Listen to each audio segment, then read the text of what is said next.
Allah berfirman, "Qu anfusakum wa ahlikum nar." Jaga dirimu kata Allah. Jaga diri kita kata Allah. Di samping harus menjaga diri kita, jaga istrimu, jaga anak-anakmu. Jangan sampai wa ahlikum, ahli kamu semua nar, masuk ke dalam neraka Allah Subhanahu wa ta'ala. Makanya kalau ke surga pengen jangan sendiri aja. Betul. Ajak bini mah sholat, gitu kan? Mah ngaji, gitu kan? Makan di sana ada pengajian ibu, iya pak, nanti juga berangkat. Oh, istri soleha, masya Allah. Mungkin bini kita kayak begitu kali ya? Palsu. Tapi orang sini mah percaya bininya soleha semua. Nggak cukup amin praktekin. Ya. Coba kalau bini kita belum bisa ngaji, kita ajarin ngaji. Ingat ketika akan nikah, saya terima nikahnya Siti Masito binti Bapak Junaidi dengan mas kawin seperangkat alat sholat dibayar. Seperangkat alat sholat itu banyak. Ada rukun sholat, ada syarat sahnya sholat, ada pembatalan sholat, ada perdu wudu. Bapak udah ngajarin belum? Kalau kita ajarin itu namanya nafkah batiniah. Nafkah batiniah Pak. Makanya kalau habis ngaji kasih tahu Pak nih, Mak, tadi rekaman Ustaz Tajul lagi ceramah. Kan gitu. Ini cara kata Ustaz loh. Ajarin, betul. Ya Allah, ya jangan kasihan Pak bini kita, anak-anak kita. Makanya kalau masalah akad nikah, ingat itu masalahnya hukum. Kenapa? Yang berat adalah saksi khos. Saksi khos dari pihak laki-laki satu, dari pihak perempuan satu. Ditanya, gimana sah? Ya, waduh, sah? Enggak. Kenapa? Sorokannya kecil. Aduh, emang di seberapa tuh saksi? Gua jawab, tambahin teko. Aduh ya Allah ya. Berat Pak. Kenapa? Karena nikah ini masalah hukum. Betul. Betul. Masalah hukum. Makanya hukum kita sebagai suami, makanya kita sebagai pemimpin. Betul Pak. Betul.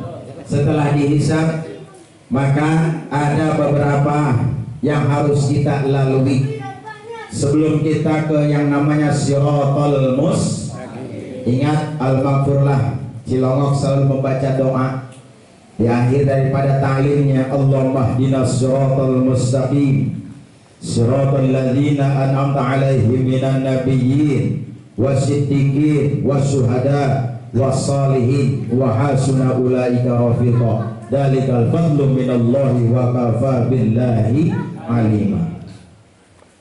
Sebelum shiratal mustaqim, nanti kita juga masuk Pak ke yang lahat alam barzah. Udah nggak usah dipikirin, masuk. Ini mau udah jelas. Tadi kan ada ijma ulamanya. Yajibu ayyataqidah anal khalqa kullahum yamutuna.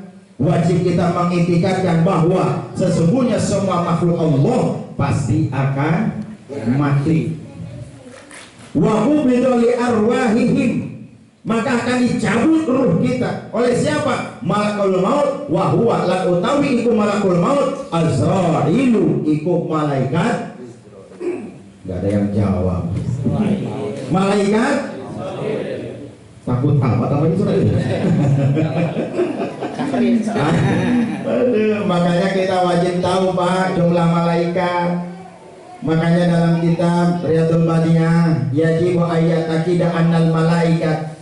Jadi kita pun harus mengiktikadkan adanya malaikat-malaikat Allah Subhanahu wa ta'ala. Makanya kita wajib cuma 10. Kita wajib tahu. Suka dibaca tidak Pak?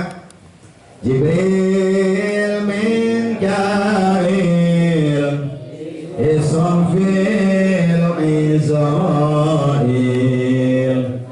Munkar, wa Nakir, Raqib, Atid, Malik, Ridwan. Tanya anak kita yang SMP, tanya anak kita yang SMA.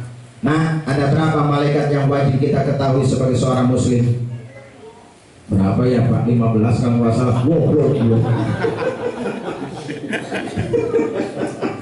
15. Makanya ngaji. Nah, ngaji wajib Pak, kita orang tua tuh wajib. Ini ada ijma ulamanya. Yajibu 'alal wali sabi wasabiyati ayyamurahuma bis salat wa yu'allimuhuma. Bahkan kita wajib mengajarkannya. Bukan Ustaz Nanang sebetulnya mah. Bukan kewajiban Ustaz Nanang. Bukan. Ngajarin ngaji itu kewajibannya orang tua. Kewajiban orang tua. Yajibu 'alal waliyyi sabiyyi wasabiyati. Siapa yang mengurus anak-anaknya? Orang tua. Yang ngasih makannya? Orang tua. Yang biayain sekolahnya? Orang tua. Betul. Sono ngaji sama Ustaz Nanang. Ya karena Allah, kata Ustaz Nanang, karena Allah. Tapi kalau bayar listrik nggak bisa karena Allah, Pak. Betul ya? Betul. Kalau kita nggak mampu, antarkan anak kita. Bawa, titipkan. Ajarkan Iqra kalau belum mampu. Ajarkan Al-Quran biar kenal kepada Allah Subhanahu wa Ta'ala. Jangan sampai ada keraguan dalam hati dan pikirannya. Betul. Sehingga dia timbul pertanyaan, di manakah Allah? Itu ada dalam pelajaran SD saat ini. Kenapa? Karena saya di-share oleh teman saya yang ngajar di sekolah. Ada itu pendidikan, temanya pendidikan akidah, tapi dalamnya ada kalimat, di manakah Tuhanmu? Di manakah Allah? Ini kalimat bahasa, kalimat makulat. Makulat itu kalimat yang tidak layak untuk dipertanyakan kepada Allah Subhanahu wa Ta'ala. Berarti dia ragu dengan adanya Allah. Asyaku fillah wa asyaku fil Quran. Berarti ragu kepada Allah, ragu dengan adanya Al-Quran. Al-Quran merupakan mukjizat yang paling besar, Pak, yang Allah berikan kepada Nabi Muhammad SAW. Kenapa? Karena itu merupakan dideklarasikannya Nabi. Sebagaimana kita kalau kuliah dideklarasikan, betul. Baru kita punya titel profesor, insinyur, doktor, SPDI, SAG, SHMM, SCendol. Betul Pak? Dideklarasikan. Makanya Nabi Al-Quran, kalau istilah kita kuliah, kita dideklarasikan. Nabi diberikan mukjizat oleh Allah. Al-Quran membuktikan bahwa Nabi Muhammad utusan Allah yang terakhir, bahwa Nabi Muhammad adalah Nabi terakhir, la nabiyya ba'dah, yang sudah tercantum di dalam Al-Quran. Jumlahnya 25 Nabi. Betul. Ini sudah diajarkan belum anak-anak kita, Pak? Kalau anak kita pengen beli HP dibeliin. Betul. Sayang, katanya kasihan Pak anak. Lebih sayang lagi kalau anak kita tidak bisa baca Al-Quran. Betul Pak? Tidak mengenal Al-Quran. Kan ada metodenya. Iqra, A, Baba, Tata, Rasa, Jaja. Udah Iqra 1 tamat, Iqra 2, Ba, Batasa, Basoro. Tamat Iqra 2, Iqra 3, baru dikenalkan huruf menyatu. Betul. Ini ya itu corona ada di situ di Iqra. Berarti ini yang ngomong duluan bapaknya corona. Bapaknya corona. Aduh, awas hati-hati Pak. Betul. Itu bahasa kalimat makulat Pak. Makanya ada keterangannya. Man taroka arba'a kalimatin kamula imanuhu. Barang siapa orang yang meninggalkan yang 4 kalimat, maka sempurnalah keimanannya. Mana 4 kalimat? Yang pertama, aina, artinya di mana. Yang kedua, kaifa, artinya bagaimana. Yang ketiga, mata, artinya kapan. Yang keempat, kam, artinya berapa. Nggak pantas untuk dipertanyakan kepada Allah. Ini ada dalam pendidikan di sekolah. Coba Bapak buka temanya pendidikan akidah. Tahu halaman berapa? Saya lupa. Di-share sama teman saya. Ji, lu bahas nih. Nanti kalau ceramah lu sampein, kata teman saya. Masya Allah. Berarti ini masih ada keraguan, Pak. Ditanya, ada jawabannya. Allah ada di aras. Waduh. Nah ini ya Allah, ya Rabb, hadirin jamaah rahimakumullah. Jadi perjalanan hidup kita masih lama, Pak. Sebelum kita ke Shiratal Mustaqim, ada jembatan 7 yang harus kita lalui. Udah tahu belum Pak? Mau tahu? Satu aja, kalau 7 kelamaan. Ya, 7 jembatan Pak yang harus kita lalui. Gak mudah hidup ini. Makanya dunia ini penentuan bahagia dan celakanya kita di akhirat tergantung ketika kita hidup di dunia. Maka kita semua pada hakikatnya ini para kiai yang hadir tahu ilmunya, tahu Bapak punya ilmu. Rukun Islam ada berapa? Ada 5. 1 syahadat, 2 3. Kok nggak ada yang jawab? Wah, reaksinya beda nih. Zakat 4, puasa 5, ibadah haji bagi yang mampu, betul. Rukun iman ada 6. 1 iman kepada Allah, 2 iman kepada malaikat Allah, 3 iman kepada kitab Allah, 4 iman kepada utusan Allah, 5 iman kepada para rasul, 6 iman kepada qada dan qadar baik buruknya dari Allah Subhanahu wa ta'ala. Betul. Bapak udah punya ilmunya, tinggal praktek Pak. Ilmu itu kan teori, betul. Ilmu teori, iman teori. Teori membutuhkan, jawab dong Pak, sekarang menang baik dah. Wih, sampean toh baru 20 menit. Ya, ilmu teori, iman teori, teori membutuhkan praktek. Kalau ente iman kepada Allah, praktekkan sholat. Betul. Sholat, karena ada dalam rukun Islam. Syahadat, sholat. Kalau ente iman kepada Allah, ketika tiba bulan Ramadan, puasa.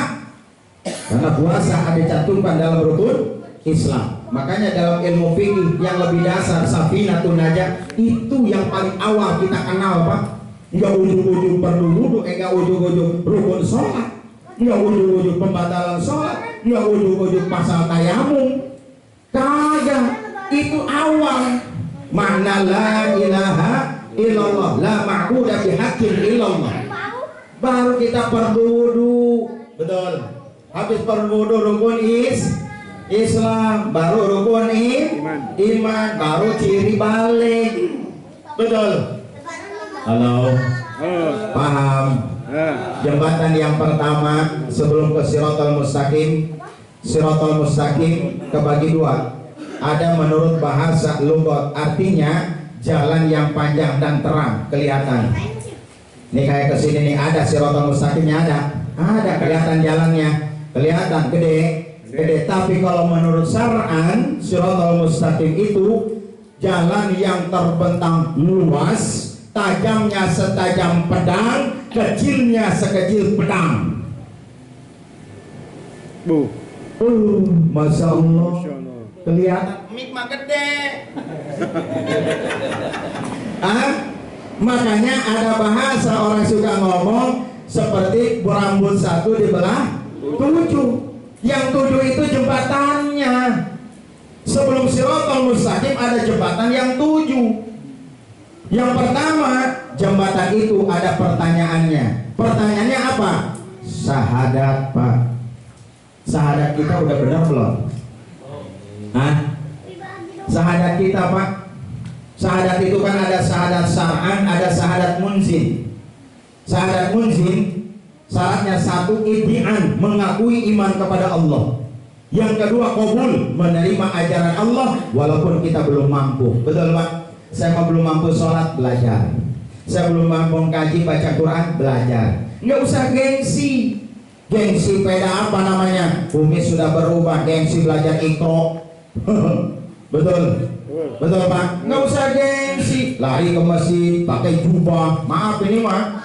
Terus pakai udang-udang, suruh imam mundur. Kenapa? Lah mau sama kagak bisa Pak. Betul? Harus menyesuaikan. Paham Pak? Siratal Mustaqim yang pertama, jembatan yang ke-7 yang pertama, pertanyaan syahadat berkaitan dengan keimanan kita Pak. Kan kita sering ngomong amantu billah